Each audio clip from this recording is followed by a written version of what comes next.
Ditinggalkan karena dianggap mandul, Nadia berjuang untuk menerima kenyataan bahwa kebahagiaan sejati tidak datang dari apa yang hilang, tetapi dari apa yang masih ada di dalam diri dan sekitarnya. Namaku Nadia. Usia 31 tahun, dan aku baru saja resmi menyandang status janda tanpa anak. Kata orang, hidup akan terasa lebih ringan setelah perceraian, terutama jika rumah tanggamu seperti neraka. Tapi nyatanya, hampa ini rasanya seperti lubang besar di dada, sepi, kosong, dan kadang bikin sesak napas. Aku ingat jelas hari itu. Dimas berdiri di hadapanku dengan wajah tanpa ekspresi, hanya menyodorkan setumpuk kertas di atas meja makan. Di meja yang dulunya penuh tawa dan cita-cita. Dia hanya bilang, "Tanda tangan aja, Nat. Aku udah capek. Aku nggak sempat menangis waktu itu." Badanku lemas, bukan karena kaget, tapi karena sudah bisa menebaknya sejak lama. Tanda-tandanya terlalu jelas, jarak yang makin lebar di tempat tidur, ucapan yang semakin dingin, dan tatapan sinis dari ibu mertuaku setiap kali aku lewat depan kamar. Seakan-akan aku ini kutukan yang merusak nama keluarga mereka. Perempuan normal tuh ngasih, "Anak, Nat. Jangan egois, kasihan Dimas." Itu kata terakhir dari ibu mertuaku, sebelum aku akhirnya keluar dari rumah mereka. 1 koper, sedikit tabungan, dan hati yang sudah remuk redam. Aku nggak membalas, karena jujur, aku sendiri juga bertanya-tanya, apa memang aku yang rusak? Setiap kali dapat undangan pernikahan dari teman, setiap lihat postingan bayi lucu, di media sosial, rasanya seperti dipukul di bagian paling rapuh dalam hati. Aku pernah berdoa, bahkan memohon, agar Tuhan memberiku satu saja anak asal bisa menyelamatkan pernikahan ini. Tapi sampai akhirnya surat cerai itu sampai di tanganku, aku tak kunjung hamil. Dimas dulu lelaki yang kuanggap mimpi jadi nyata. Tampan, cerdas, mapan. Tapi mungkin aku yang terlalu cepat jatuh cinta dan lupa membaca isinya sebelum menandatangani kontrak hidup bersamanya. Dimas bukan suami yang kasar secara fisik, tapi tatapan dinginnya itu lebih menyakitkan dari tamparan. Setiap bulan saat haidku datang, dia akan menarik napas panjang, berdiri, lalu pergi keluar rumah tanpa kata, seolah tubuhku ini pengkhianat. Pernah suatu malam aku mencoba membujuknya untuk ikut ke dokter, periksa bareng. Dia menatapku lama, lalu hanya berkata, "Jangan alihkan masalah ke aku, Nad." Sejak saat itu, aku berhenti memohon. Aku diam, dan mungkin disitulah aku mulai benar-benar hancur. Sekarang aku tinggal di kota kecil yang lebih tenang dari hiruk-pikuk Jakarta. Aku menyewa kamar kecil di belakang rumah seorang ibu pensiunan guru, Bu Rina. Baik orangnya, cerewet, tapi hangat. Katanya wajahku mirip keponakannya yang baru cerai juga. Setiap pagi aku bangun jam 5, menyeduh teh panas, dan duduk di teras sambil mendengarkan suara ayam tetangga. Aneh ya, setelah semua drama dan rasa sakit itu, hal-hal kecil seperti ini justru terasa begitu menenangkan. Aku dapat kerja di klinik kecil sebagai staf administrasi. Bukan pekerjaan bergengsi, tapi cukup untuk bayar sewa dan makan sehari-hari. Aku juga jadi lebih sering ngobrol dengan pasien-pasien yang datang, kebanyakan perempuan yang ingin punya anak. Ironis ya? Aku, yang dicap mandul, kerja di klinik, fertilitas. Tapi entah kenapa aku betah di sana. Mungkin karena dari balik meja pendaftaran itu, aku bisa melihat harapan di wajah-wajah perempuan lain. Mereka datang dengan suami, atau sendirian, tapi semuanya membawa impian yang sama, jadi ibu. Dan aku mulai merasa, aku tidak sendirian. Suatu malam aku duduk di kamar, membuka kembali kotak kecil berisi kenangan. Di dalamnya ada foto pernikahan, kami, tiket nonton pertama kali, surat cinta dari Dimas waktu masih pacaran. Aku sempat berpikir mau membakar semuanya, tapi entah kenapa, aku hanya diam. Mataku tertumbuk pada selembar hasil tes darah dari 2 tahun lalu, tertulis. Hasil dalam batas normal. Itu tes hormonku. Tapi waktu ku berikan ke Dimas, dia hanya menanggapi dengan dingin. Mungkin masalahnya bukan di situ. Aku menangis, malam itu. Bukan karena Dimas, tapi karena aku mulai sadar. Selama ini aku membiarkan orang lain menentukan nilai diriku. Dan malam itu juga, aku berjanji ke diri sendiri. Aku akan hidup, bukan sekadar bertahan. Aku akan cari tahu kebenarannya. Bukan untuk balas dendam, tapi agar aku bisa berdamai dengan diriku sendiri. Kalau memang aku tidak bisa punya anak, aku akan belajar menerima. Tapi jika ternyata aku masih punya kesempatan, maka aku akan memperjuangkannya, meski sendirian. Karena mulai malam itu, aku ingin hidup untuk diriku sendiri. Pagi itu, matahari menyelinap malu-malu lewat tirai tipis kamarku. Jam dinding menunjukkan pukul 6:20. Aku terbangun bukan karena alarm, tapi karena suara Burina mengetuk pelan pintu. Nadia, bangun, ada bubur ayam. Aku beliin 2, 1 buat kamu. Aku tersenyum kecil. Burina memang seperti ibu kos paling cerewet seantero Jawa Barat. Tapi hatinya seluas langit. Sejak pertama aku tinggal di rumah petaknya yang mungil, dia sudah memperlakukanku seperti anak sendiri. Kadang terlalu banyak nanya, kadang suka maksa makan, tapi justru itu yang membuatku merasa tidak sendirian. Setelah mandi dan makan bubur, ayam yang rasanya lebih enak karena gratis dan penuh kasih sayang, aku bersiap ke klinik. Tempat kerjaku tidak mewah, tapi bersih dan tertata. Letaknya di pinggir kota, dengan papan nama kecil bertuliskan, Klinik Fertilitas Harapan Bunda. Aku bekerja di meja depan, mengurus data pasien, jadwal konsultasi, dan sesekali membantu mengantar pasien ke ruang periksa. Setiap kali ada pasien baru datang dengan wajah penuh harap, aku selalu merasa ada yang menghangat di dada. Mereka datang membawa harapan besar, bahkan kadang hanya menggenggam secuil kemungkinan. Tapi mereka datang. Mereka berani. Dan aku mulai kagum pada keberanian perempuan-perempuan itu. Sampai suatu hari, aku bertemu dengan Dr. Arman, dokter yang satu ini agak beda dari yang lain. Usianya sekitar 40-an, tenang, murah senyum, dan punya suara yang entah kenapa selalu bikin hati tenang. Aku sering memperhatikan caranya bicara ke pasien, lembut tapi tegas. Bukan tipe dokter yang sok pintar dan suka menggurui. Saat sedang mencetak data pasien, ia mendekat ke meja dan berkata, pelan, "Mbak Nadia, kalau suatu hari kamu mau periksa juga, saya bisa bantu." Aku spontan tertawa kecil, agak canggung. Saya? Waduh, kayaknya saya udah tamat, Dok. Dia hanya mengangguk kecil. Saya tahu kamu pernah sakit, tapi jangan hukum diri sendiri terlalu lama. Kadang, kita lebih baik dari yang kita kira. Kata-katanya menancap. Dalam malam itu, aku pulang sambil terus memikirkan perkataannya. Untuk pertama kalinya sejak cerai, aku mulai berpikir serius. Gimana kalau selama ini aku yang salah? Salah karena terlalu pasrah. Salah karena terlalu percaya bahwa aku memang rusak. Besoknya, setelah menimbang dengan hati dan pikiran, aku memberanikan diri bicara ke Dr. Arman. "Dok, kalau saya mau periksa, dari mana mulai?" Ia menatapku sebentar, lalu tersenyum. "Kita mulai dari yang paling dasar. Tes hormon, USG, lalu mungkin HSG kalau kamu siap. Tapi pelan-pelan aja, kita jalanin bareng-bareng. Dan begitulah proses itu dimulai. Hari-hari berlalu. Tes demi tes kujalani dengan perasaan campur aduk. Cemas, takut, tapi juga berharap. Diam-diam, aku menulis jurnal kecil di HP-ku, berisi semua perasaan setiap kali habis periksa. Hari ini USG. Katanya rahimku bagus. Aku senyum sepanjang jalan pulang. Entah kenapa, aku merasa masih punya harapan. Tes darah tadi bikin deg-degan, tapi perawatnya baik.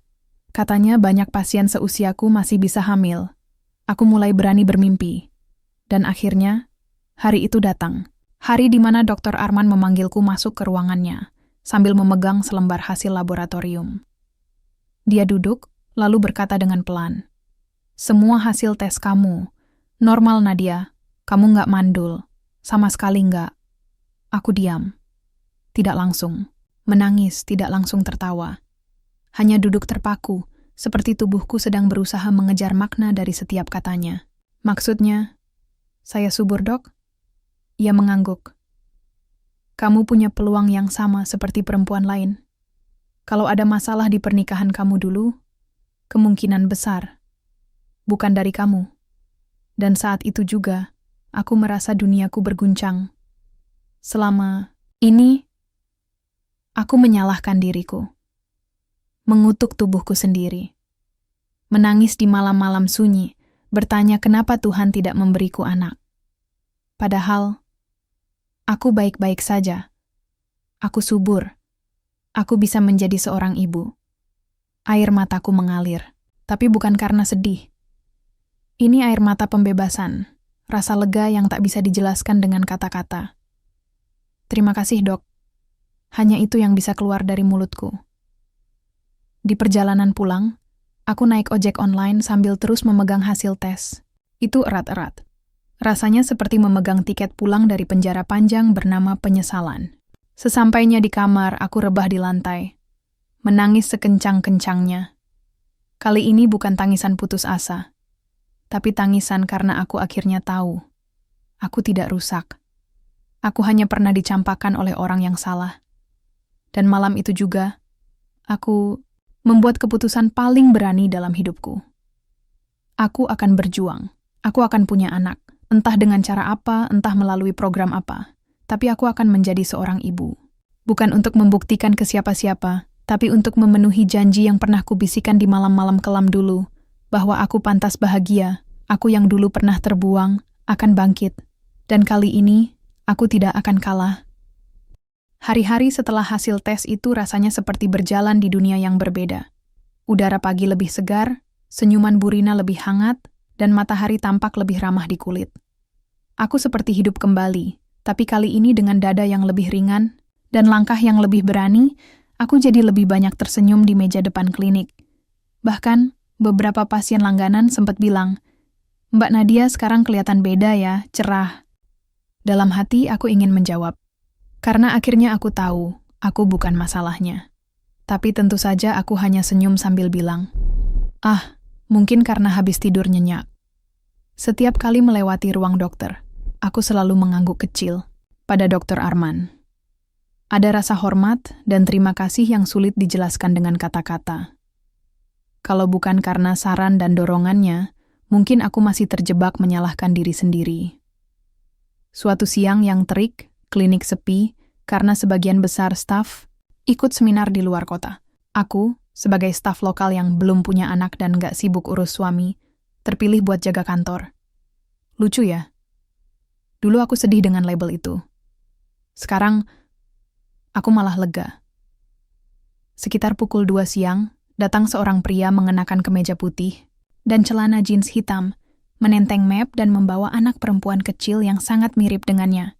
Alis tebal, kulit sawo matang, dan senyum ramah.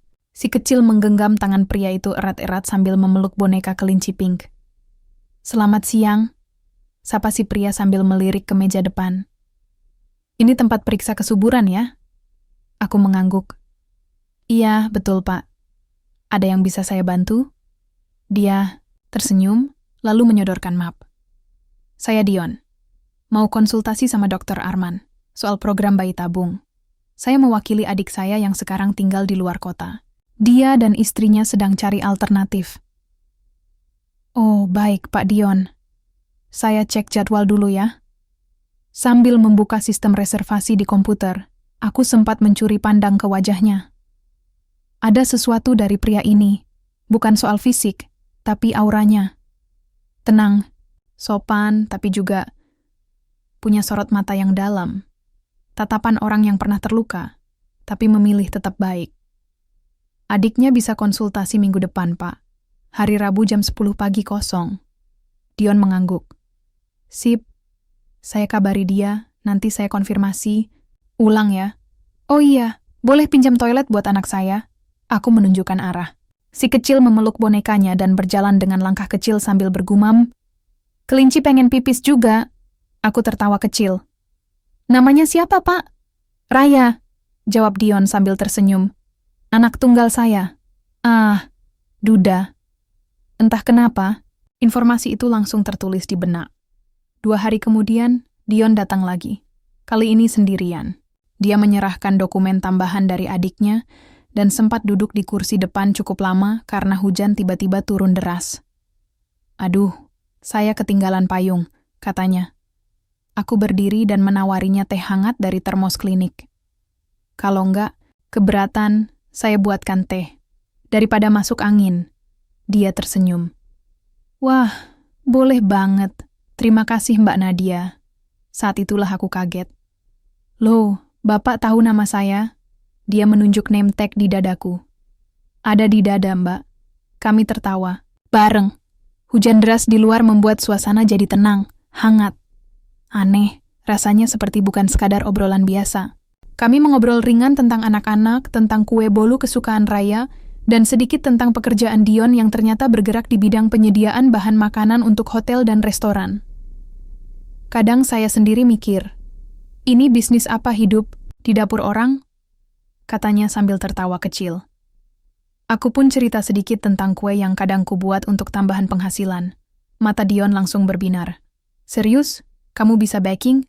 Waduh, harusnya saya pesan dari kamu aja. Aku tertawa. Masih level rumahan, Pak. Yang penting enak. Gimana kalau saya coba pesan buat acara kecil kantor minggu depan? Dan begitu saja, interaksi kami berlanjut.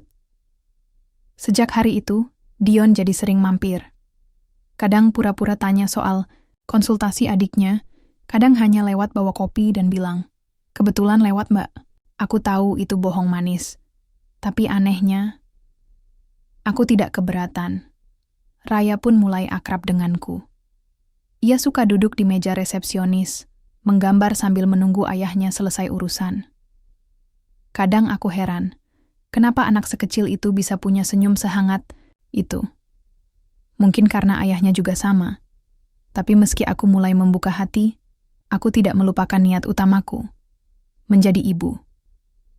Suatu malam, aku memandangi hasil tes dari Dr. Arman yang masih kusimpan di laci kamar. Aku tahu aku tidak bisa menunggu seseorang datang dan menawarkan keluarga impian. Aku harus berjuang, entah dengan inseminasi, adopsi, atau apapun. Aku ingin merasakan pelukan anakku sendiri. Dan di tengah segala kebetulan ini, di antara pertemuan dengan Dion dan kehangatan Raya, aku mulai bertanya-tanya. Apakah semesta sedang menunjukkan jalan lain? Pagi itu suasana di klinik terasa lebih ramai dari biasanya. Ada seminar kecil tentang program IVF yang diselenggarakan untuk pasien baru. Aku, seperti biasa, sibuk di meja depan, mencetak daftar hadir, dan menyiapkan goodie bag berisi brosur, buku panduan, dan camilan. Tenang, Nat. Semua udah kamu siapin. Tinggal senyum aja, bisiku ke diri sendiri sambil mengecek ulang satu persatu. Di antara keramaian, mataku tiba-tiba menangkap sosok yang rasanya terlalu familiar. Seorang pria mengenakan kemeja biru muda dan celana bahan abu-abu. Tegap, gaya jalannya masih sama. Dingin. Percaya diri. Seolah dunia ini miliknya. Aku berhenti bernapas sesaat. Dimas Astaga, itu Dimas. Mantan suamiku. Pria yang dulu menceraikanku hanya karena aku dianggap tidak bisa memberinya keturunan. Pria yang selama bertahun-tahun membuatku percaya bahwa aku rusak, bahwa aku mandul, tanganku gemetar. Aku mundur beberapa langkah dan bersembunyi sebentar di balik sekat meja. Kenapa dia di sini? Mau apa? Pikirku panik. Tak lama kemudian, Dr. Arman lewat dan memanggil namaku pelan. Nadia, ada pasien VIP. Tolong dampingi dia ke ruang konsultasi ya. Aku mencoba tersenyum meski detak jantungku kacau. Ketika aku berdiri dan melangkah ke depan, pandangan Dimas bertemu dengan mataku. Wajahnya terkejut, tapi cepat-cepat ia pasang wajah datar. Nadia, katanya pelan, seolah tidak percaya. Aku mengangguk tanpa senyum. Selamat pagi, Pak. Silakan ikut saya ke ruang konsultasi. Di dalam ruangan, suasana menjadi canggung. Aku berdiri di pojok, mencatat sambil berusaha menghindari tatapannya. Tapi Dr. Arman yang tidak tahu apa-apa malah santai saja bertanya. Bapak sudah pernah cek sperma sebelumnya? Dimas terlihat gugup. Pernah, Dok. Tapi hasilnya nggak bagus. Tapi waktu itu saya, masih belum siap terbuka. Aku mendongak pelan. Hah? Jadi, Bapak sudah tahu kalau ada masalah dari pihak Bapak? Tanya Dr. Arman lagi. Penasaran. Dimas mengangguk pelan. Saya tahu, tapi saya nggak pernah bilang ke istri saya. Dulu saya kira saya bisa nutupin semuanya. Saya pikir dia yang mandul, jadi ya saya biarkan begitu. Hatiku seperti ditampar keras. Jadi selama ini, dia tahu? Dia tahu dirinya penyebabnya. Tapi memilih diam, aku tak sadar air mata menetes. Cepat-cepat aku menyeka pipiku dan keluar dari ruangan dengan alasan ambil berkas. Di luar aku menunduk dan duduk di tangga darurat klinik. Dunia seakan berputar. Semuanya terkonfirmasi hari ini. Dugaan-dugaan yang selama ini kupendam, ternyata benar, bukan aku. Bukan aku yang mandul. Sore itu, Dimas menungguku di depan klinik. Aku berusaha mengabaikannya, tapi dia memanggil. Nadia, tunggu. Sebentar aja. Aku cuma mau jelasin. Aku berbalik, menatapnya dengan mata yang tak lagi takut. Kamu nggak perlu jelasin apa-apa, Dimas. Sekarang aku tahu semuanya. Dan kamu, tahu? Rasanya lega. Karena hari ini, semua beban yang kamu tinggalkan di pundakku, akhirnya jatuh juga. Dia terdiam.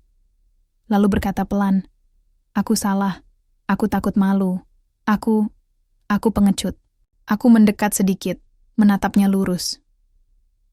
Kamu bukan cuma pengecut, Dim. Kamu jahat. Kamu biarkan aku hidup dalam rasa bersalah selama bertahun-tahun. Tapi sekarang, semua udah berubah. Aku udah berubah. Aku nggak butuh kamu minta maaf. Aku cuma butuh kamu pergi. Aku berjalan meninggalkannya. Kali ini tanpa air mata, tanpa ragu. Rasanya seperti menyegel masa lalu dan melemparkan kuncinya ke laut. Malam itu aku menelepon Bu Rina sambil nangis. Bukan karena sedih, tapi karena lega. Aku cerita semuanya. Tentang Dimas. Tentang hasil tesnya. Tentang semua yang akhirnya terungkap, Bu. Rina hanya bilang satu kalimat yang menancap di hati. Kadang, Tuhan butuh waktu buat nunjukin siapa yang salah dan siapa yang layak bahagia. Dan malam itu, aku berjanji pada diriku sendiri, aku akan bahagia. Dengan atau tanpa siapapun. Dan entah kenapa, wajah Dion dan senyum manis Raya tiba-tiba muncul di kepalaku. Ada sesuatu yang terasa hangat. Sesuatu yang seperti harapan.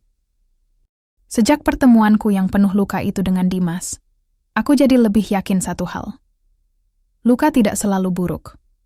Kadang, luka itu justru pintu yang membuka ke arah penyembuhan. Dan untuk pertama kalinya dalam hidupku, aku ingin menyembuhkan diriku. Secara utuh. Tak lama setelah itu, aku duduk berdua dengan Dr. Arman di ruang konsultasi. Tanpa basa-basi, aku berkata, Dok, saya serius. Saya ingin program kehamilan, meski sendiri. Ia terdiam sesaat, lalu mengangguk penuh pengertian. Kamu yakin? Sendiri bukan hal yang mudah, Nadia. Aku tersenyum. Hidup saya juga nggak pernah mudah, Dok. Tapi kali ini, saya memilih jalan yang bikin saya bahagia. Dan begitulah, proses panjang itu dimulai. Minggu demi minggu, aku menjalani berbagai tahapan. Tes darah lanjutan, pemeriksaan hormon, kontrol rahim, bahkan konseling psikologis. Semua dijalani dengan hati yang campur, aduk antara takut dan bahagia.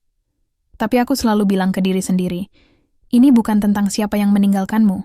Ini tentang siapa yang tetap memilih dirimu, termasuk dirimu sendiri. Pilihan untuk menjalani inseminasi buatan, IUI, kuambil setelah pertimbangan panjang.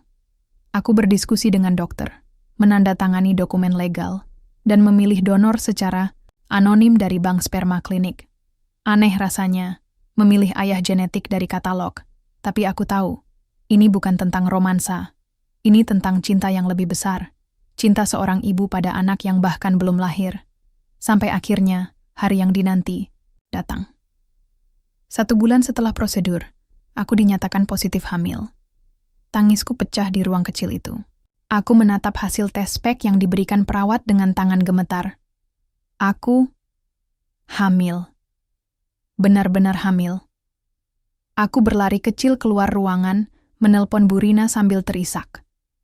Ia menangis bersamaku di ujung telepon, lalu berteriak ke anak tetangganya, Nadia hamil. Alhamdulillah, beli bakso 5 ya buat syukuran. Itu hari paling bahagia dalam hidupku. Kehamilanku berjalan penuh perjuangan, tapi juga penuh cinta. Setiap malam aku menulis jurnal untuk calon bayiku. Kuharap nanti, saat ia besar, ia tahu bahwa ia lahir dari harapan, bukan dari kebetulan. Halo nak, ibu belum tahu kamu cewek atau cowok, tapi ibu udah cinta banget sama kamu, bahkan sebelum kamu tumbuh jadi titik kecil di perut ini. Hari ini ibu mual seharian. Tapi pas ibu sentuh perut dan bilang, ibu kuat kok, mualnya jadi berkurang sedikit. Hebat ya kamu. Belum lahir aja udah bantu ibu. Dan hari demi hari perutku membesar. Aku memotret setiap bulan perkembangannya. Bukan untuk pamer, tapi untuk mengingat bahwa tubuh ini ternyata mampu. Rahim yang dulu dihina, kini menjadi rumah paling hangat untuk satu nyawa kecil yang akan mengubah segalanya. Lalu, datanglah hari itu. Air ketubanku pecah dini hari. Burina yang panik membawaku ke klinik bersalin langganan.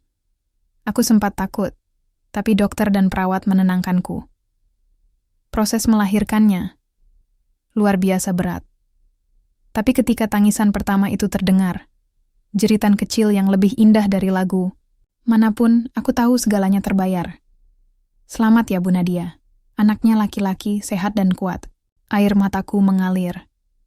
Aku mencium ubun-ubunnya yang masih lembab. Halo Ryan, selamat datang ke dunia nak. Aku menatapnya lama. Kulitnya merah, bibirnya mungil.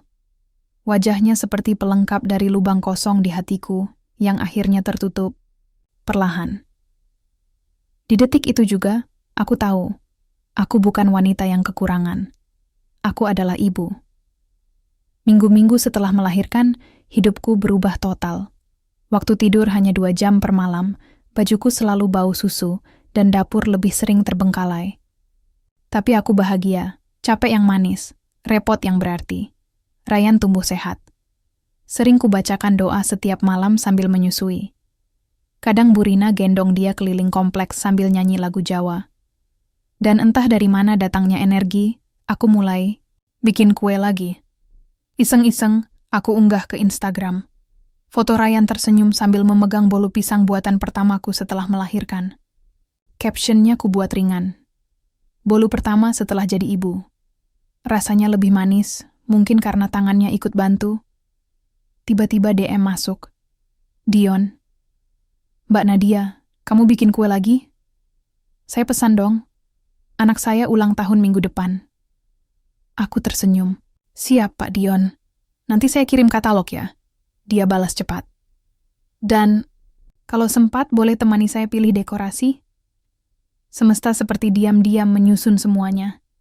Sejak hari pertama aku jatuh hingga hari ini, ketika aku berdiri dengan satu tangan menggendong bayi dan satu lagi menggenggam kembali harapan. Cinta mungkin tidak selalu datang lewat jalan yang sama, tapi cinta yang lahir dari luka bisa jadi yang paling tulus. Dan aku mulai percaya, mungkin Dion bukan hanya pemesan kue.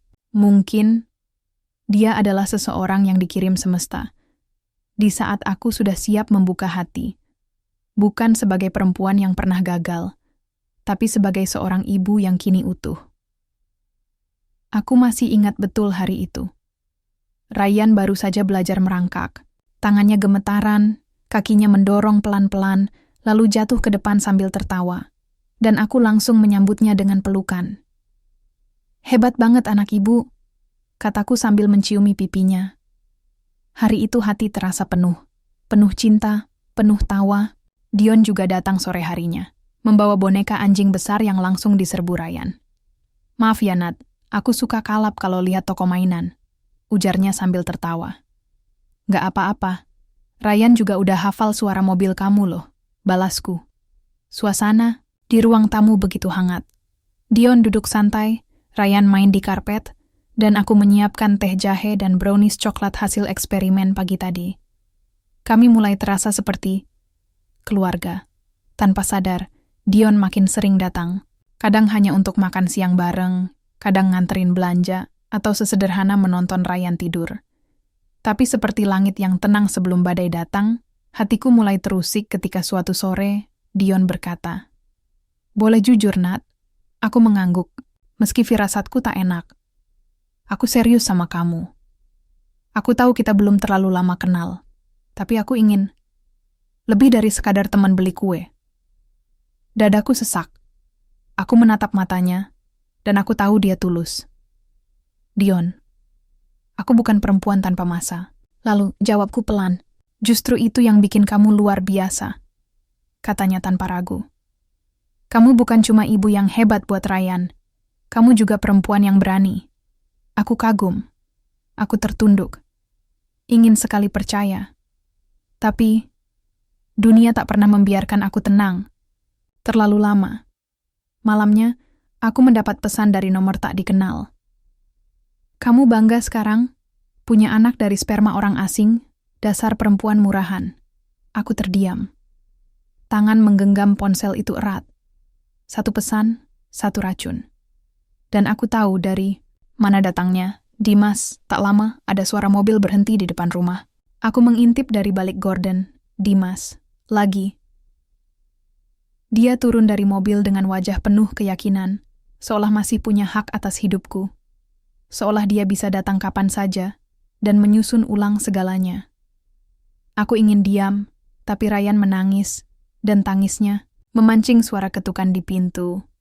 Tok, tok, tok. Nadia, buka pintunya. Aku cuma mau lihat anakku. Aku membeku. Kata-katanya menggema. Anaknya, aku buka pintu perlahan. Jangan pernah bilang dia anakmu, Dim. Kamu bahkan bukan bagian dari hidupnya. Tapi aku ayahmu, Nadia, mantan suami kamu. Dan aku tahu anak itu hasil dari donor. Itu bukan hubungan suci. Kamu mencemari keluarga. Aku ingin menertawakan logikanya yang kotor. Tapi aku terlalu muak. Jangan bicara tentang suci, Dim. Kamu yang bohong tentang hasil tes kesuburanmu. Kamu yang buang aku tanpa periksa ulang. Kamu yang memalukan, bukan aku. Dimas terdiam. Tapi egonya terlalu besar untuk dikalahkan kebenaran. Aku tetap punya hak untuk tahu tentang anak itu. Aku akan cari pengacara kalau perlu. Kata-katanya membuat darahku naik. Silakan, Dim. Silakan cari pengacara. Tapi ingat, anak ini lahir dari pilihan yang tidak melibatkanmu. Kamu bahkan bukan ayah biologisnya. Hukum pun tahu itu. Dia mundur beberapa langkah tampak terpukul. Kamu berubah, Nat. Aku mengangguk.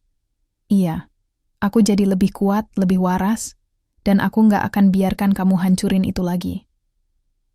Setelah dia pergi, aku duduk di samping Ryan yang sudah tenang. Aku menangis diam-diam. Bukan karena takut, tapi karena muak. Aku lelah jadi target rasa bersalah orang lain. Beberapa menit kemudian, Dion menelepon. Nad, kamu kenapa? Aku ngerasa kamu nggak baik-baik aja. Dan disitulah aku menangis. Sungguh-sungguh. Dion mendengarkanku tanpa menghakimi. Lalu berkata, aku akan lindungi kamu dan Ryan. Aku tahu ini bukan peran mudah. Tapi izinkan aku ada di samping kalian. Untuk pertama kalinya, aku benar-benar mempertimbangkan untuk membiarkan seseorang masuk lagi ke dalam hidupku. Bukan karena aku butuh diselamatkan, tapi karena aku ingin berbagi kehidupan yang telah aku bangun dari reruntuhan. Namun, jauh di dalam hati aku tahu, Dimas belum selesai, dan badai baru saja mulai mengetuk pintu. Hidupku seperti berjalan di atas bara, pelan, hati-hati dan panas. Sejak kedatangan Dimas tempo hari, pikiranku tak pernah benar-benar tenang. Bahkan senyum Ryan, yang biasanya menenangkan pun, tak mampu meredam gelombang yang menggulung di dalam dada.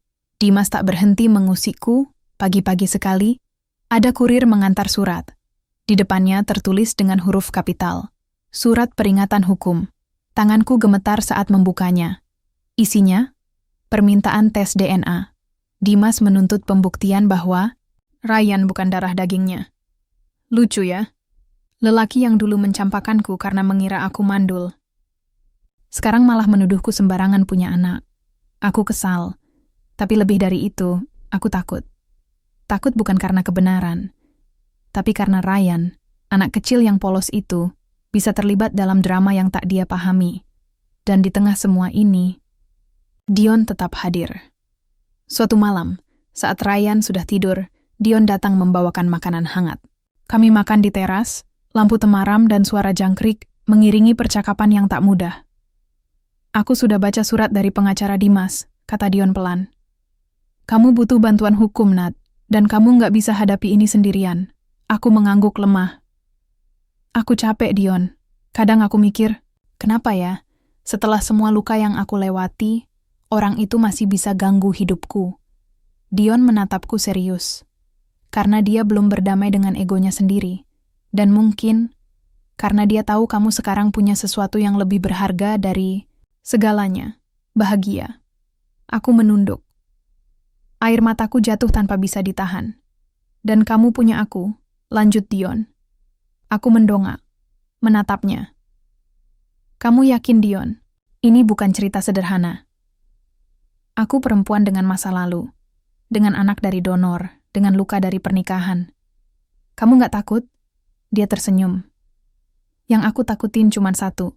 Kalau kamu nutup pintu dan gak izinkan aku masuk ke hidup kamu. Hari berikutnya, aku memutuskan menghadapi semuanya secara legal. Aku menemui pengacara, menjelaskan semuanya dengan jujur. Dari pernikahan dengan Dimas, hasil tes yang dulu tidak pernah kutahu, hingga keputusanku melakukan inseminasi. Pengacaraku mengangguk dan hanya berkata, kamu sudah cukup kuat untuk lawan ini. Kebenaran akan selalu menemukan jalannya. Dan memang, kebenaran itu akhirnya datang lewat jalan yang tidak kusangka. Sore itu, aku mendapat email anonim.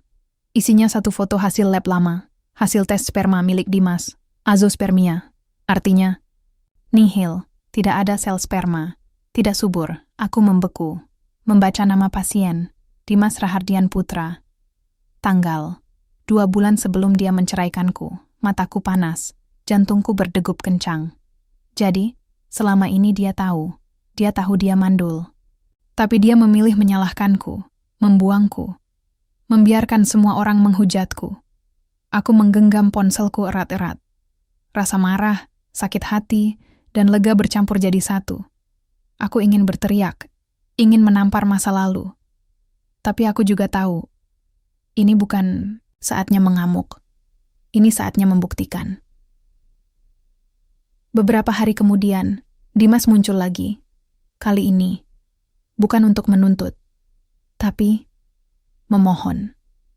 Dia berdiri di depan pagar rumahku, basah oleh hujan. Nat, aku tahu aku salah.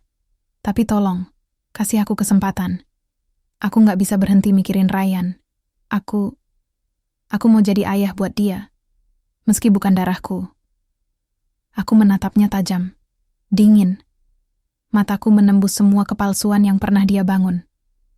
Kamu bukan datang karena cinta, Dim. Kamu datang karena takut. Karena kamu gak bisa terima kenyataan aku bahagia tanpamu. Dan kamu, yang dulu takut dihina karena mandul, sekarang malu karena tahu aku bisa punya anak tanpa kamu. Dia tertunduk, tak mampu membantah. Aku maju satu langkah. Suaraku tegas. Aku sudah memaafkan kamu, Dim. Tapi memaafkan bukan berarti membiarkan kamu masuk lagi. Kamu pernah punya pilihan. Dan kamu pilih pergi. Sekarang aku juga punya pilihan. Dan aku pilih tutup pintu. Dimas menatapku. Untuk pertama kalinya, dia tak berkata apa-apa. Mungkin untuk pertama kalinya juga dia sadar. Aku bukan Nadia yang dulu. Malam itu aku duduk di samping Ryan membelai rambutnya. Di luar, hujan masih turun. Dion duduk tak jauh dariku, memegang tanganku. Aku menatapnya, dan untuk pertama kalinya aku berkata, kalau kamu siap, Dion, mari kita jalani ini bersama. Dia mengangguk, tak berkata apa-apa, tapi genggamannya cukup untuk membuatku tahu aku tak lagi sendiri. Dan untuk pertama kalinya dalam hidupku, aku merasa benar-benar menang. Hidupku, akhirnya, berjalan seperti arus sungai yang tenang. Meskipun masih ada badai yang mengancam di kejauhan, aku tahu aku sudah cukup kuat untuk bertahan. Aku tahu di mana aku berdiri sekarang. Di samping anakku, di samping orang yang mencintaiku, dan di atas fondasi baru yang aku bangun setelah berlarut-larut runtuhnya dunia lama. Namun, seperti pepatah yang selalu ada, Saat kita merasa sudah tenang, badai datang dengan cara yang tak terduga. Dan badai itu datang lebih cepat dari yang aku kira. Pagi itu, aku sedang duduk di ruang tamu, menulis laporan harian di laptop, sementara Ryan bermain dengan boneka favoritnya di lantai. Angin pagi menyusup ke dalam rumah yang sederhana ini, membawa kesegaran yang menenangkan. Tapi perasaan di dalam hatiku tak bisa begitu saja dikendalikan. Ponselku bergetar. Itu pesan dari pengacara. Ada kabar buruk.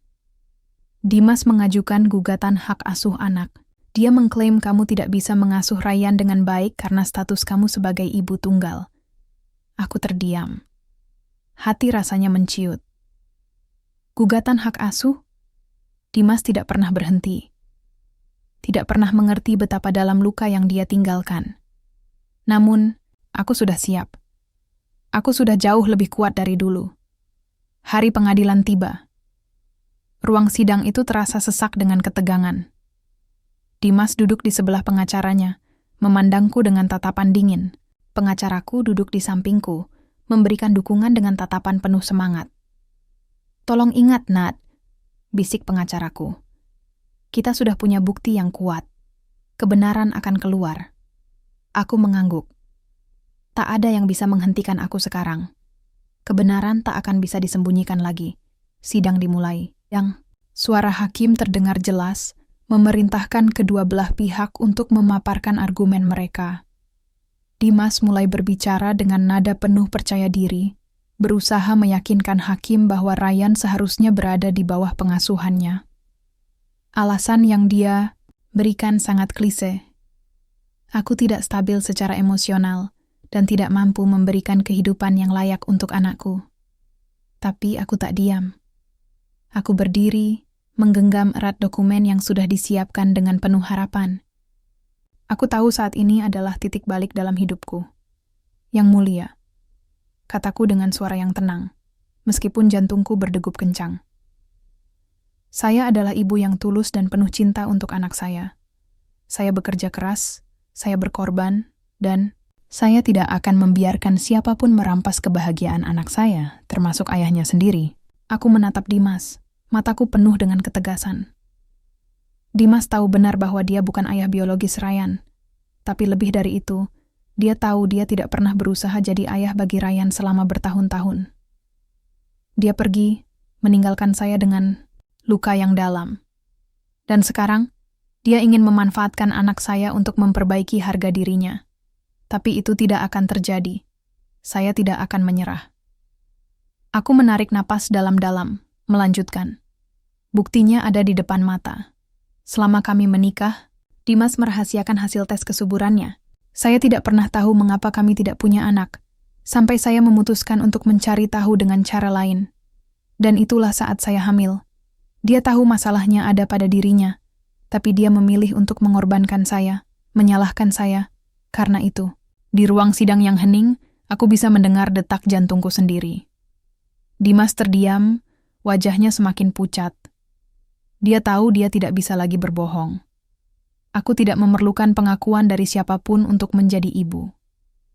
Ryan adalah anak yang saya perjuangkan dan saya akan melindunginya dari semua kebohongan yang pernah ada. Ketegangan di ruang sidang semakin memuncak. Hakim menundukkan kepala, mendengarkan argumen kami. Sementara itu, Dimas hanya bisa diam, matanya menghindar dari pandangan kami. Tak lama setelah sidang, pengacara Dimas datang ke arahku.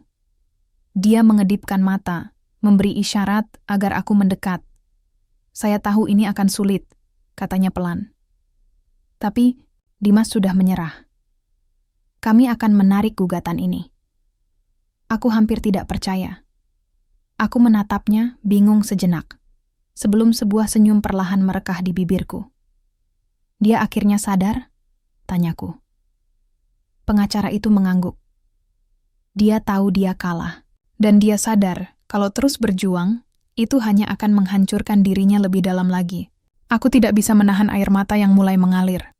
Setelah bertahun-tahun menunggu, setelah bertahun-tahun berjuang, akhirnya aku mendapatkan kemenangan ini. Bukan hanya untuk diriku, tapi untuk Ryan juga. Di luar gedung pengadilan, aku berdiri dengan Dion. Kami memandang kota yang sibuk, Tetapi rasanya dunia ini terasa lebih damai. Tangan Dion menggenggam tanganku erat. Nad, kamu luar biasa. Ryan beruntung punya ibu sepertimu, katanya dengan penuh kelembutan. Aku hanya tersenyum, menatap jauh ke depan. Tidak ada yang lebih penting dari kebahagiaan anakku. Dan aku tak akan pernah biarkan siapapun menghancurkannya, termasuk Dimas. Dia tersenyum, memelukku dengan penuh kasih. Aku di sini, Nad, untuk kalian. Aku menatapnya, dan untuk... Pertama kalinya aku merasa bahwa hidupku benar-benar dimulai. Dimas sudah pergi, dan aku akhirnya bebas. Pagi itu, matahari terbit dengan sinar yang cerah, memancarkan kehangatan yang menyelimuti seluruh rumah. Suara Ryan yang terbahak-bahak di ruang tamu membuatku tersenyum. Setiap pagi, dia bangun dengan energi yang melimpah, seperti matahari kecil yang menyinari hidupku. Dia adalah segalanya sekarang. Aku duduk di dapur, menyiapkan sarapan untuk kami bertiga. Aku, Dion, dan Ryan. Rasanya luar biasa, bisa merasakan kedamaian seperti ini setelah melewati semua badai yang mengguncang hidupku selama bertahun-tahun. Tidak ada lagi kebohongan, tidak ada lagi ketakutan, hanya ada cinta, kebahagiaan, dan masa depan yang menanti. Dion datang dari belakang, memelukku dengan lembut. Sarapan siap, ya, ujarnya dengan senyum di wajahnya. Aku menoleh dan tersenyum, balik. Sudah, Ryan bakal senang kalau dia lihat pancake ini. Ryan datang berlari ke dapur dengan wajah ceria. Ibu, pancake, teriaknya, lalu melompat ke pelukanku. Aku tertawa. Ayo makan, ini buat kamu. Di tengah kegembiraan yang sederhana ini, aku sadar bahwa kebahagiaan itu tidak harus datang dengan cara yang luar biasa. Terkadang, kebahagiaan sejati justru ditemukan dalam momen-momen kecil seperti ini. Momen di mana aku bisa merasa lengkap, merasa dicintai, merasa aman. Hari-hari berikutnya, kehidupan kami berjalan semakin baik. Dion semakin sering datang, bukan hanya untuk membantu, tetapi juga untuk menjadi bagian dari keluarga kecil kami. Aku bisa merasakan dirinya semakin tumbuh dalam peran barunya. Bukan hanya sebagai teman atau pendamping, tetapi juga sebagai figur yang penting dalam hidup Ryan. Namun, meskipun semuanya tampak berjalan mulus, aku tak bisa menahan pikiranku untuk sesekali melayang pada masa lalu. Ada kalanya, saat aku sendirian, bayangan tentang Dimas muncul lagi, menggoda dengan kenangan pahit yang tak pernah bisa sepenuhnya hilang. Aku ingin melepaskan masa lalu sepenuhnya. Aku tahu, meski Dimas sudah tidak lagi hadir dalam kehidupan kami, ada bagian dari diriku yang masih terikat dengan apa yang pernah terjadi. Dan untuk sepenuhnya melanjutkan hidup, aku harus bisa benar-benar melepaskan. Hari itu, aku memutuskan untuk melakukan hal yang berat. Aku mengunjungi rumah lama kami, rumah yang dulu kami tempati bersama. Rumah itu kini tampak sepi, hanya dipenuhi kenangan yang berdebu. Aku berdiri di depan pintu, menatapnya sejenak, lalu masuk. Di dalam, tidak banyak yang berubah. Beberapa perabotan masih ada di tempatnya, seperti Dimas meninggalkan semuanya begitu saja. Tapi aku tidak merasa ada ikatan lagi. Semua yang ada di sini hanyalah kenangan yang harus aku lepaskan. Aku berjalan ke kamar tidur yang dulu kami bagi, tempat di mana semua kenangan pahit itu bermula. Tempat di mana Dimas dan aku dulu berharap punya anak, berharap masa depan yang cerah. Namun, kini tak ada lagi impian itu di sini. Hanya ada aku, Ryan, dan kehidupan yang baru. Aku duduk di tepi tempat tidur, mengingat kembali semua yang telah terjadi. Aku ingin menulis surat untuk diri sendiri, untuk menandai berakhirnya hubungan ini, untuk melepaskan semuanya. Dimas, terima kasih telah mengajarkanku banyak hal, meski dengan cara yang sulit. Aku tidak akan pernah melupakan apa yang terjadi, tapi aku juga tidak akan biarkan itu mengendalikan hidupku. Aku dan Ryan baik-baik saja, bahkan lebih baik dari sebelumnya. Aku harap kamu menemukan kedamaian, meskipun itu tak akan pernah ada lagi di antara kita. Aku menghela napas, menutup mata sejenak. Semua beban yang selama ini aku simpan terasa sedikit lebih ringan. Aku siap untuk melanjutkan hidup. Keesokan harinya, aku menemui Dion di kafe favorit kami. Dia sudah duduk menungguku, dengan secangkir kopi di depan, senyum lembut di wajahnya. "Ada apa? Kamu kelihatan serius banget tadi pagi," kata Dion. "Oh, khawatir." Aku tersenyum, menatapnya dalam-dalam. "Aku baru saja beres-beres di rumah lama kami, dan aku menulis surat untuk diri sendiri, untuk mengakhiri semuanya dengan benar." Dion mengangguk, matanya penuh pengertian. "Dan apa yang kamu rasakan sekarang?" Aku merasa lega. Seperti ada beban yang terangkat. Aku tahu, itu bukan akhir dari segalanya, tapi itu adalah awal baru. Mulai hari ini, aku ingin fokus pada kita, aku, Ryan, dan kamu. Dion menggenggam tanganku, matanya bersinar. "Aku janji, Nad, aku akan selalu ada untuk kalian. Ini bukan hanya tentang kita, tapi tentang keluarga yang baru. Ryan sudah jadi bagian dari hidupku. Aku siap melangkah bersama." Aku menatapnya, dan merasa sesuatu yang luar biasa dalam hatiku. Rasa percaya diri yang baru. Aku tahu, ini bukan jalan yang mudah. Tapi bersama Dion, aku merasa bisa menghadapinya. Kami bukan hanya berdua, kami adalah keluarga, dan itu adalah segalanya. Beberapa minggu setelahnya, aku dan Dion memutuskan untuk melangkah lebih jauh. Kami berbicara tentang masa depan, tentang apa yang ingin kami capai bersama, tentang Ryan, tentang membangun hidup bersama. Dan meskipun dunia tak pernah benar-benar berhenti berputar dengan masalahnya, aku tahu aku bisa menghadapi semuanya. Karena kali ini, aku tidak lagi merasa sendirian. Aku punya Dion, aku punya Ryan, dan aku punya diriku sendiri. Lebih kuat, lebih bijaksana, dan lebih siap menghadapi apapun yang datang.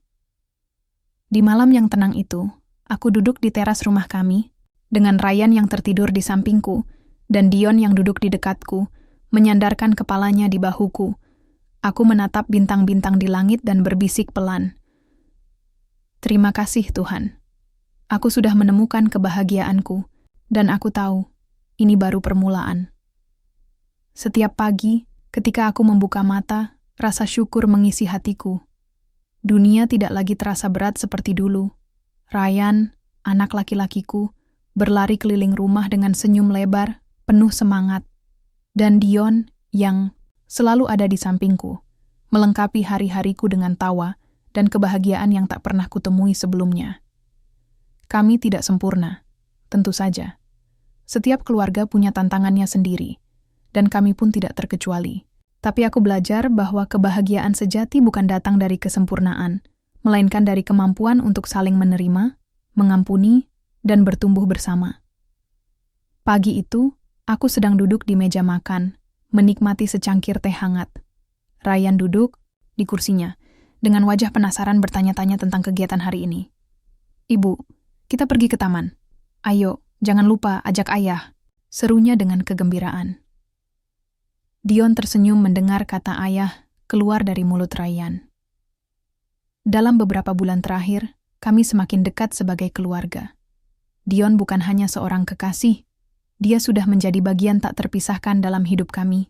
Seperti ayah sejati bagi Ryan. Aku bisa melihat bagaimana Dion mencintai Ryan, dan bagaimana Ryan pun mulai merasa nyaman dengan kehadiran Dion. Mereka mulai membangun hubungan yang penuh kehangatan, seperti ayah dan anak. Aku menatap Dion yang sedang mempersiapkan sarapan, menyadari betapa jauh perjalanan yang telah kami lewati. Hari itu terasa istimewa.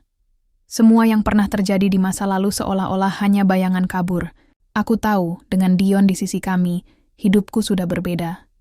"Yuk, kita ke taman." Aku mengangguk sambil tersenyum kepada Ryan. "Tapi sebelum itu kita makan dulu ya." Dion datang menghampiri, menyendokkan sepotong roti bakar ke piringku. "Kita harus makan energi buat petualangan hari ini, kan?" Katanya dengan nada bercanda, membuat Ryan tertawa. Taman yang kami tuju adalah taman kecil yang terletak tidak jauh dari rumah. Ryan berlarian ke sana kemari, mengumpulkan bunga, dan berteriak kegirangan. Sementara itu, Dion dan aku duduk di bangku taman, saling berbicara tentang rencana masa depan kami. Kami mulai berbicara tentang bagaimana kami ingin menghabiskan lebih banyak waktu bersama sebagai keluarga, tentang rencana jangka panjang, dan tentu saja tentang pernikahan. Aku tersenyum ketika Dion memandangku dengan tatapan penuh harap. "Nad," katanya dengan suara pelan, "bagaimana kalau kita melangkah lebih jauh lagi? Aku ingin kamu tahu. Aku ingin menghabiskan sisa hidupku bersamamu, membangun keluarga ini." Aku menatap Dion, merasakan detak jantungku semakin cepat. Sudah lama aku tidak merasa begitu bahagia. Sudah lama aku tidak merasa begitu dicintai. Aku mengangguk pelan. "Aku juga, Dion. Aku juga ingin kita membangun hidup ini bersama, tanpa ada lagi masa lalu yang menghalangi kita." Dia tersenyum dan meraih tanganku. "Jadi ini sudah menjadi pertanyaan resmi. Mau menikah denganku, Nad?" Aku tertawa terbahak-bahak, menatapnya dengan penuh cinta. "Iya, aku mau." Ryan yang melihat kami berdua kemudian berlari ke arah kami, dengan bunga di tangannya. "Ayah, Ibu, lihat bunga cantik ini. Bisa buat hiasan di rumah, kan?" Kami tertawa bersama. Hari itu, di bawah langit biru yang cerah, aku merasa segala sesuatunya sudah berada di tempatnya. Kami sudah selesai dengan luka-luka lama, dan kini hanya ada ruang untuk kebahagiaan. Beberapa bulan kemudian, aku dan Dion merencanakan pernikahan sederhana namun penuh makna. Aku memilih gaun putih yang sederhana namun elegan, dan kami memutuskan untuk menikah di taman dekat rumah kami, tempat pertama kali kami mengungkapkan perasaan kami satu sama lain. Semua yang ada di sana, teman-teman dekat, keluarga, dan tentu saja Ryan, mendukung kami dengan penuh cinta. Dimas?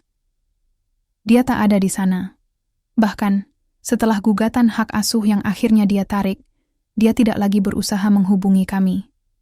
Aku tahu, entah dia sudah belajar dari kesalahan-kesalahannya atau tidak, kami sudah tidak lagi memiliki hubungan dengan dirinya. Itu sudah tidak penting lagi. Yang penting adalah aku, Dion, dan Ryan, sebuah keluarga yang baru, dengan harapan dan kebahagiaan yang tak terbatas.